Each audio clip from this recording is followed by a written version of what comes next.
Okay, so is my voice audible to all of you? Can anybody just tell me in the chat if my voice is audible?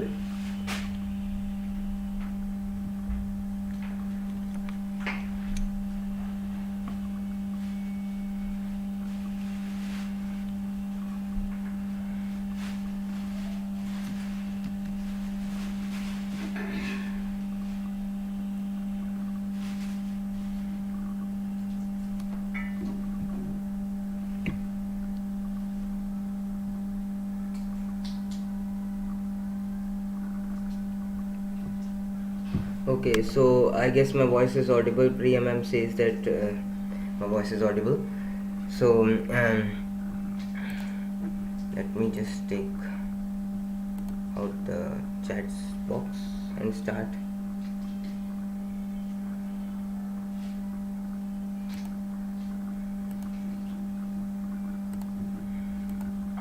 So we'll just be starting in 5 minutes.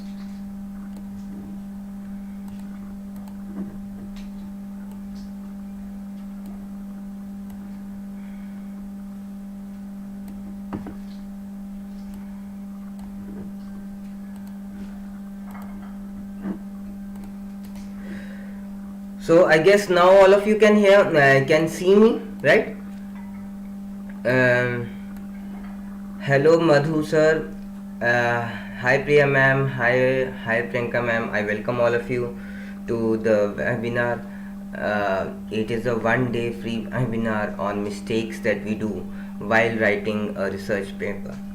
So can I get a hello from all the others who are just online so that I can know how many people are actually online here?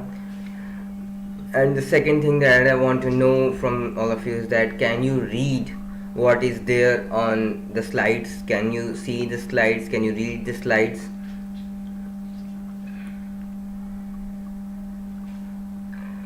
Okay, hello Ganga ma'am, I welcome you. I hope you will be learning some things from this session.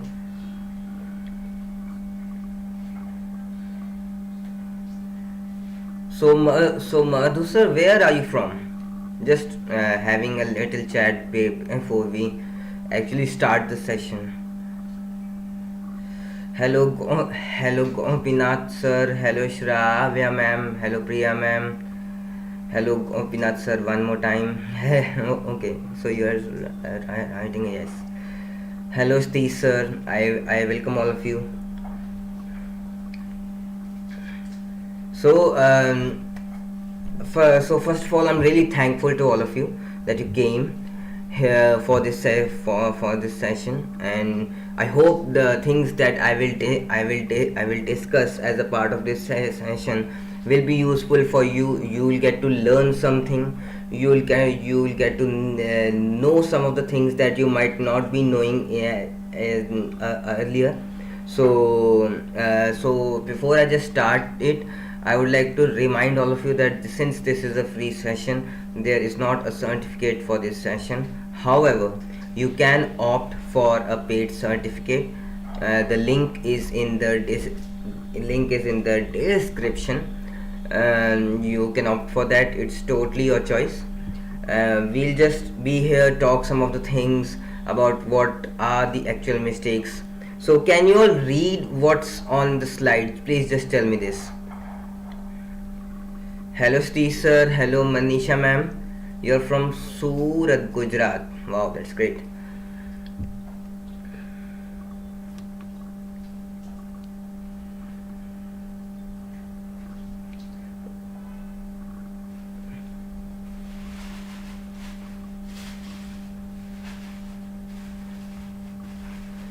Okay, so can you just please tell me if you can read the slides? Can you just read what is written on the slides? So Madhu sir says yes. Okay, so we'll start. It's since it's 11:02, so we'll just start. Till now, okay. So I'll just be starting the slideshows so that we cannot, that we should not delay too much. Uh, okay, so today we are going to talk about the mistakes that we do while writing a research paper. In this session, we are going to talk about the 7 mistakes that we do while writing a research paper. The first of them is that we start to write a research paper without selecting a journal. I will explain all of these points. I will tell you about all of them step by step. Now I'm just giving an overview. The second mistake is that we write a research paper without knowing the correct usage of the tenses. The third is that we write a research paper without understanding its contents. Fourth is that we write a research paper without stating its research aims. This is the fourth. Then we do not state its relevance. So this is again a big mistake that we do. The sixth mistake that we are going to talk about is that we write a paper that leaves open to many methodological questions. We will talk about all of these things step by step. Then the next mistake that we do is that we write a research paper without interpretation of the findings. So these are the major 7 mistakes that we mostly do, which we are going to discuss as a part of this session. And if you have any doubt, you can just paste it there in the comment section, and at the end of this session I will be answering to all of them, and I'll be telling you why, what, and all those stuff. So let's just start the session. So before I actually start the session, I would like to request all of you to subscribe to my channel. I come up with videos that are linked to the PhDs and the research scholars every Wednesday at 8 a.m. So these videos will be really helpful for you. I personally believe that they will be helpful for you. So I would like to ask all of you to just subscribe to the channel. And now let's just start the discussion. So the first mistake that we do is that we start to write a paper without selecting a journal. Now this may sound a little bit awkward for all of you, because what we actually do, we first write a paper and then we go on to search a journal for it, right? But this is not what we should do. We should first select a journal and then start to write our paper. I will tell you why. So what happens when we actually select a journal first and then go on to write our paper? We'll have a basic idea about who is going to be our audience. It's okay you have done that work, it's okay you got something, but who is going to read your paper? Who will be the audience? You should have a basic idea about that. And see, our journals, they have a specific kind of audience. Each journal has a specific kind of audience. So every editor will think that whatever I put it in the journal should be equal or should match to that specific kind of audience. So when you are going to send your paper to that journal, you have to first think that does your work match with that audience type? Will that audience actually like to read your paper? So you have to ask yourself that who will be the audience of your research paper. Once when you have this idea, then you can actually go on to start to write your paper. So what happens when we actually select a journal first? We can find out what is special about each journals. See, every field has n number of journals, but every journal has a specific scope. It puts the papers on that very specific scope only. That's what's special about each journal. See, you have a journal, you have selected a journal. Now you know what's special about it. Now you may have ideas about so many things, and you can write you can write your paper in such a way that it fits the scope of the journal. So instead of doing this work after, you can do this work initially, like before even trying to write your research paper. A vocabulary style, and you will have an idea about the current trends in your field.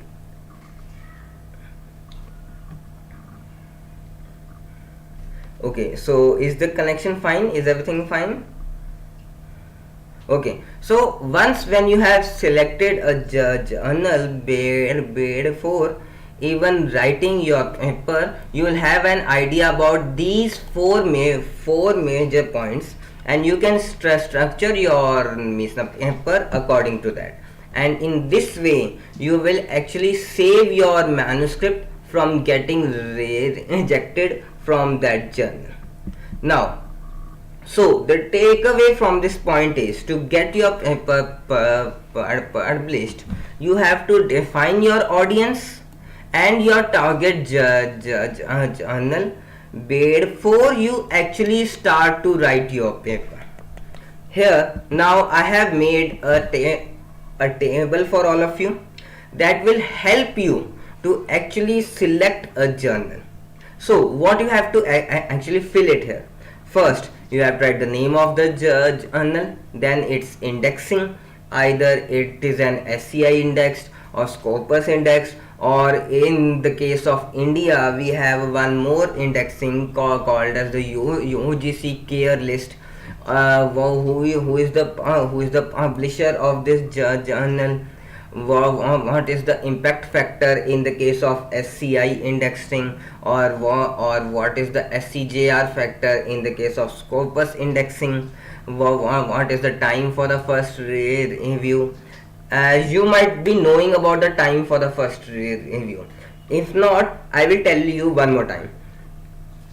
Time for first review is the time that the journal takes in or from see, when you submit a paper to that journal, and then after some time you get to know that whether they are going to send it for peer review or not. So the first message that you get it from them, that time is called as the time for the first review. So when you are going to select a journal, always try that time for the first review is minimum. Why? See, you have sent your paper to that journal, which takes around 4 months to give you the first review. So now you have to wait 4 months, and if after 4 months they say that no, we cannot do this, I just hope that they don't say like this. But if they say, then you have to start all of the work again one more time. You have to do all that stuff. You have to actually try everything and write everything and change the format, everything. So just try that you can make this time to the lessest as possible. Then either journals are like in open access or limited access. So if that journal is open access, then you have to write the cost here in this section. Then you can also write your own remarks. So once when you have selected 4 or 5 entries in this table like this, then you can give your preference that okay, first I'm going to send in this journal, then I'm going to send in this journal if it gets back from there. So this table will actually help you to select a better journal for your paper. So coming on to the second mistake, that we write our paper without knowing the correct usage of the tenses. See, a research paper has it uses all of the 3 tenses: the past tense, the present tense, and the future tense.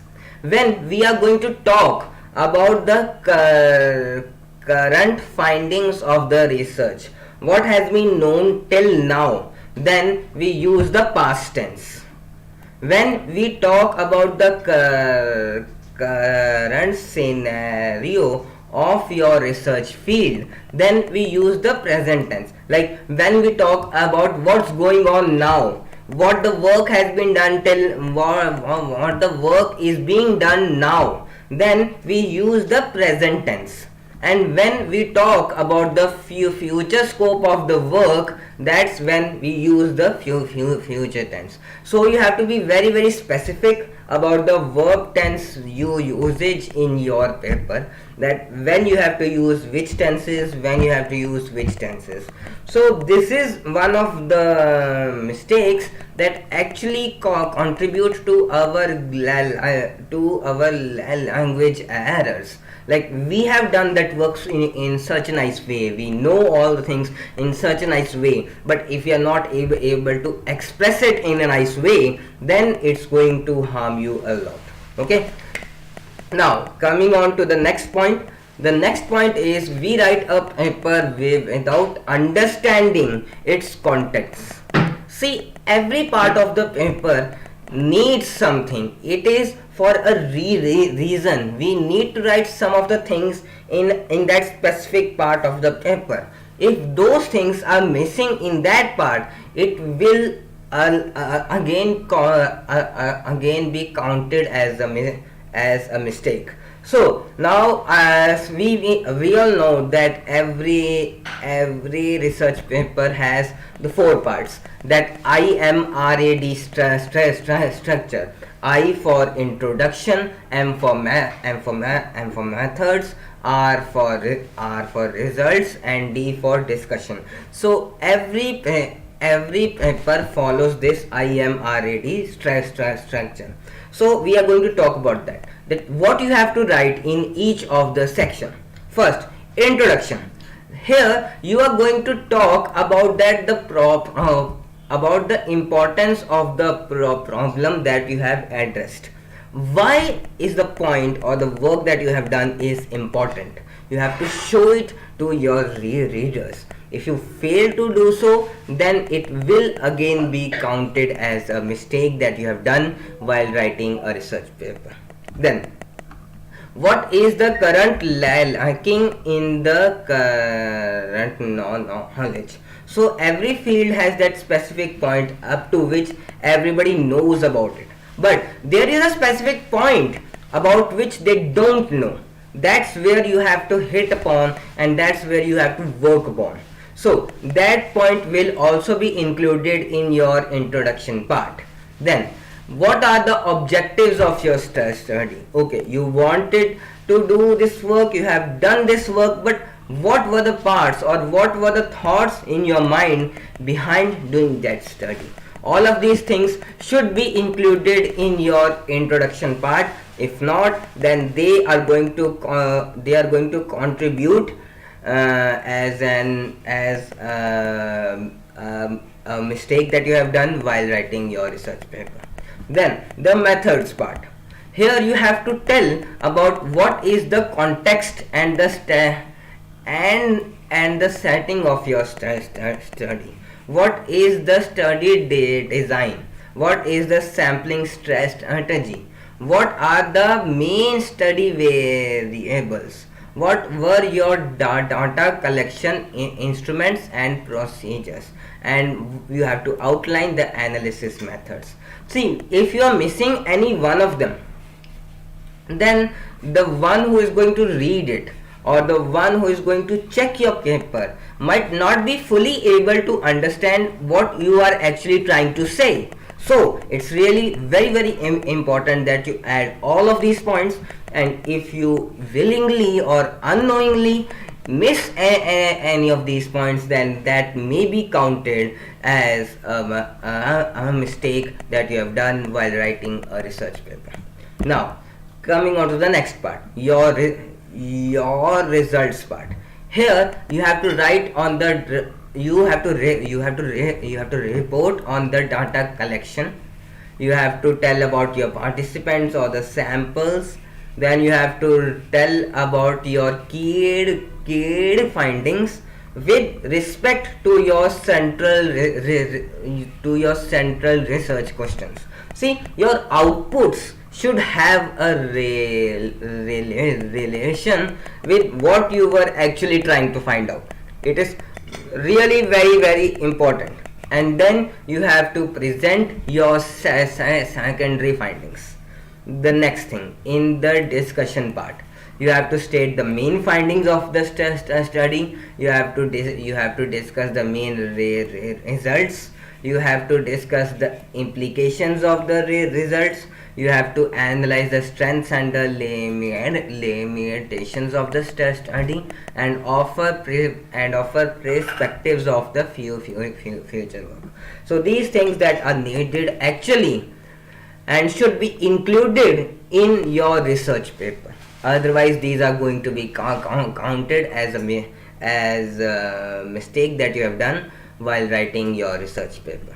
Now, the fourth mistake: writing your research paper without research aims. Every work of the research starts with some of the aim, like why you wanted to do this work, what was the thought behind it. You have to mention those things in your research paper also. You have to ask yourself that what are your research aims, why did you do this work. Though keep this in mind that you have to start writing your research paper with a research question in the mind, not with a thought of just representing the answer. See, it's fine you did this work, it's fine you got this output, but your intention should be on the research question, not on just showing what you have got. It's okay you have got it, it's very fine that you want to show it to the others, but the main focus should be on the research question and the research aims. Okay, so a key takeaway from this point is that to get your paper published, you have to define the focus of your paper first and state the research question. The next mistake that I want to do is that we write a research paper without stating the relevance. Okay, you have done this work, you want to show it to the others, it's totally fine, but you need to prove it to the others that your work is actually useful for them and they should read it. This is something that you are expected to do, and that's what we say, that we need to state the relevance of the paper. That's why it is actually important. So you have to ask yourself that why did you do this research? Why do you expect your peers to read it? Why they should be reading your work? They should be very specific in your mind. And what benefits will the read?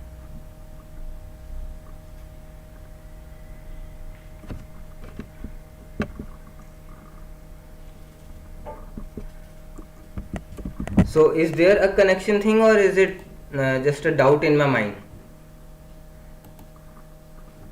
Okay, so it was just a doubt in my mind. Okay, so you have to ask, so you have to be asking all of these things from yourself before even trying to write your paper. So now the thing comes that where should we actually state the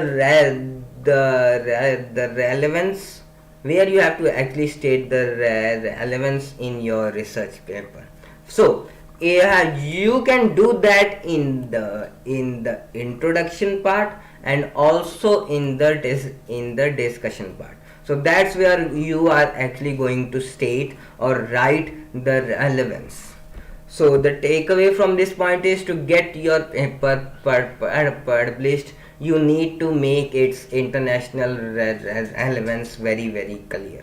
Now when I use the specific word international here, why do? Because the journal that where you are trying to send your paper is not going to be read by just your own country or just by your own state. It is going to be read by all around the world. So you have to make it clear and you have to convince your readers as well as your editors that the work that you have done is actually usable and needed at an international level, not at a local level. So coming on to the next mistake, writing a paper that leaves that leaves doors to many methodological questions. Okay, you did this work. So I just like to discuss this one thing, that why do we actually write a method section, so that we can tell the readers that okay, we did this work, this is how we did this work, so this is the way in which we did this work, in order to explain this stuff to the readers. So it's very very important that we mention and specify each and every point to them. We do not try to hide some things, we tell them everything. It's okay to hide very very important, very very minute things or something like that, but the major things involved in this work should be mentioned. So you have to ask yourself that how you have achieved your results, what were the steps that you took, right? So why? Because we often forget the small details, and reviewers often have a close look at the methods. That's how they actually judge your work, from the methods part, that okay, you have done this work, you were trying to do this stuff, so did you actually follow the correct way to do this work? That's how they will judge your work. So it's really very very important to write a proper method section, right? So why is method selection actually very very important? First, it gives you a credibility, it gives you a validity. If somebody else is going to read your work, they would be able to replicate your work, and it also tells about your research quality. What kind of instruments have you used, what kind of calculations have you done while doing your work, so it also tells about your research quality. Fine. Now coming on, what does do a good method section contains? First of all, it tells that how you came from your aim to your result. So this is the first thing. The second thing, it follows a logical order, step by step, how you actually did that work in a logical way. Don't just jump on from one step to the other one and then back to the first step. It should be having a logical order. Then the next thing, it should be as precise as possible. So this is what a good method selections must contain. So the takeaway from this point is to get your research paper published, you have to report on the details of how you carried out your work, what were the steps that you took. Fine. So the next point, we write a research paper without the interpretation of the findings. What you have to ask yourself about, what is you want your readers to actually learn from you, what they should be doing it, right?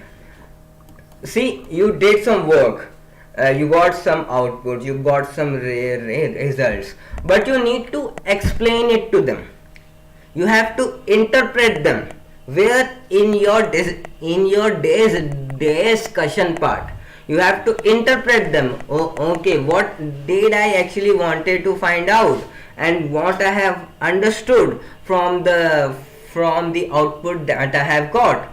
So it's really important, cause the results without discussion are completely meaningless. So what does actually happens in a discussion section? It is the part from where your readers actually learn from you. You go on to present a clear message, and you say what is important. So that's why, and these are the things that actually make up your discussion section. So the takeaway from this point is, to get your paper published, you have to you have to focus on presenting an interesting discussion section. So these were the seven things that I have to talk with all of you, or the 7 mistakes that I just wanted to share with all of you, that we normally do while writing a research paper. So with this, I would like to thank all of you, and if you have any question, you are welcome to share it and write it in the chat box, and I'll be answering to all of them right now as a part of this session. So can you please tell the questions, please?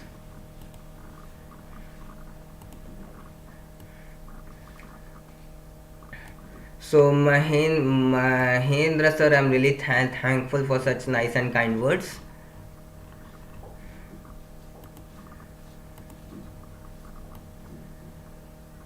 Okay, ma'am, please tell your questions.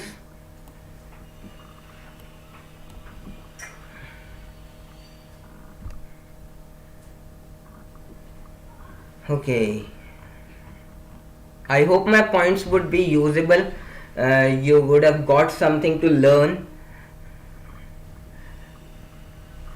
Okay, so Chef Abhay sir asks that any specific instructions for writing a review paper, sir. Okay, so try to understand this.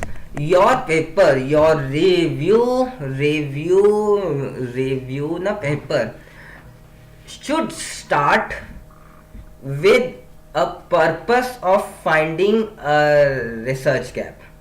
If at the end of your means na, you are if the end of your paper you are not specific or sure about still what is your research gap, then just understand this, that your work has not been done yet. I have a full seminar specifically on writing a review article. I will share its link in that WhatsApp group. But understand this point, sir. Until and unless if at the end of your review article you do not have a research gap in your hand, then be very sure that you have not written a good review article. Okay, then thank you Ikra sir, thank you Mani Kandan sir. Okay, so how we will mention the literature review in the research proposal? See, every research wiki proposal format has that thing called as the background or the current scenario or something specific like this. I am not sure about that specific word, but they have some words like this: the background, current knowledge, or current scenario, some things like this.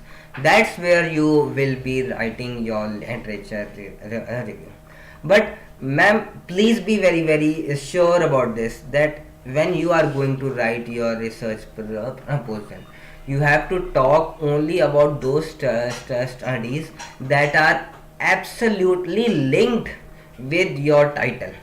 Don't just roam around and just tell ki okay this thing. See what we actually do in a literature review.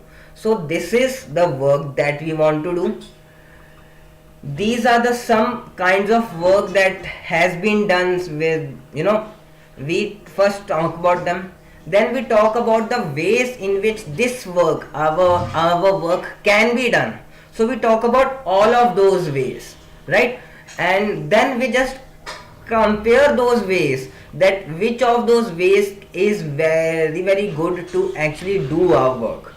So this is what basic, if I talk about the literature review. But when you are going to write it in a research proposal, then you do not have to talk about the other things that have been done. The very first one, you are just going to talk about the ways in which this work can be done, your specific way in which you want to do. Just write one or two lines about the other ways. Don't go too much in depth. I am saying this in the case of a research proposal. And tell about why this work is important. Show some studies which actually focus about why this work is actually important. Like like the last time I wrote a research proposal to DST, it was about the fires. So I showed the studies where it was shown that how much loss it cost during a fire. So that's how you will make your work more and more usable. Ki, okay, these are the losses that are going to happen, that are happening in our country, and if this work is done, like for what I am going to write, then that can help in reducing those losses. So literature review in a proposal has a specific work to do, while in the form of a paper it has a specific work to do. There you are just going to tell about what are the ways to do this work, and there you are also going to tell the ways to do this work, but also why this work should be done. So this is the basic difference. I hope I would have been able to answer your question. If you have actually liked my answer, please just subscribe to my channel. So M. Fatan Dohai says to share the PPT. Yeah, yes, I will be doing. I also find it difficult to find the research gap. Oh, okay. Try to understand this one. We have a broad topic. Fine. Now we cannot work on that broad topic. We need to shut it down about basic things, about lesson things and all the stuff. So when you are going to shut it down, we are going to make it smaller. You are going to throw out some of the things. Like there are 5 ways to do one work, but you are saying that I am going to do this one way only, from this one way only. So now those rest of the 4 ways are kept aside. So the papers in which those rest 4 ways are mentioned, just keep them aside and keep your only those one thing. So that's one of the ways to actually keep yourself focused upon while finding a research gap. Because what happens when we search on the Google or means whatever, so you come across so many papers that you only get confused where I'm going or what I'm doing. So once when you have finalized okay, this is the way in which I have to do this work, then just take on that. This will help you to actually find your research gap easily. So Vijay sir says, what is the word limit for research paper? This depends on the journal. See, for every journal, their space is very precious for them. If a specific work can be fit in 1,000 words, then they will not expect you to write 100 words for it. They will tell you to come in that 1,000 word only, because they have that specific space. They have a very big respect for their space where they have to fit it. So they will be telling you the word limit. There is no specific word limit. The journal will tell you, and if you really want to send your paper in that, you have to respect that word limit. So once again, I would like to request all of you to kindly subscribe to my channel. I come up with research based videos every Wednesday. So, and they will be actually be very useful for all of you. Coming on to the next question, Mahindra sir says, how we can know which journal is real or fake, and how can we differentiate? I'm going to take one full session about all of this. I will inform about this in the WhatsApp group, so you can be there. There I'm going to just talk about this thing only, about how to select a journal and how you can safeguard yourself from a fake journal. I have also made a video on this, which is available on my YouTube channel, so you can get an idea from there. Is there any minimum eligibility conditions for publishing paper before final thesis submission, as it varies from university to university? So I want to know. 2 SCI, you need 2 SCIs according to the national standard, but if your university is ready to pass you with 1, then you can go for 1. So what happens that your first SCI can come as your literature review article, and the second one, see, every thesis, first we have a thesis title, then we have some objectives of those theses, right? Every objective can be contributed as your one research paper, which you can try for sending to SCI. So your first article can be your literature review, and if you have three objectives in your thesis, then those 3 objectives can also be made as a research paper, which can be sent to any SCI or whatever. So all in all, you can take out 4 SCI articles from your one thesis if you actually try harder, and rest it's all on your university. So how many references should be there while writing a systematic literature review paper? Till you reach your research gap. Don't stop until you reach your research gap. It doesn't matter if you have 10, 20, 50, 100 or whatever, but the main aim, as I said, the main reason to write your literature review is that at the end of it, you should have a research gap in your hand. If you don't, then there is something major that is missing. So thank you, and if anybody of you is willing to get a paid certificate for this session, the link is in the description, and also I have sent it in the WhatsApp group. If you will be going for a paid certificate, it will be a way of helping me. In this way, you all guys will be helping me, so that I can come up with new search of the contents every week. And also just subscribe to my channel related to research writings. How can I clear my doubt related to research writings? Any platform? You have my WhatsApp group. I am always there, although sometimes I say late because of the works that I already have, but I always try my best to respond to all of you. If you have any doubt, just type it in the WhatsApp group, or now all of you have my WhatsApp number. You can text me back. So this is for all of you, all those who are attending here.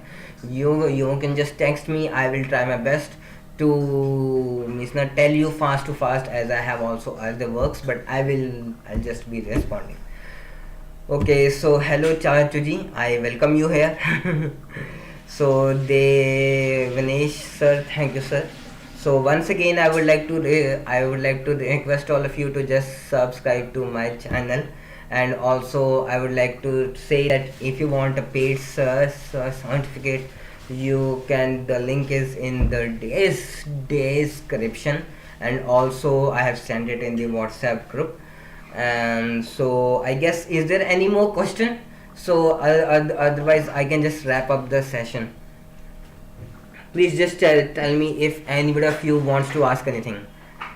Mahendra Jain, if I'm not wrong, cost perhaps, yes, the cost is 100 rupees.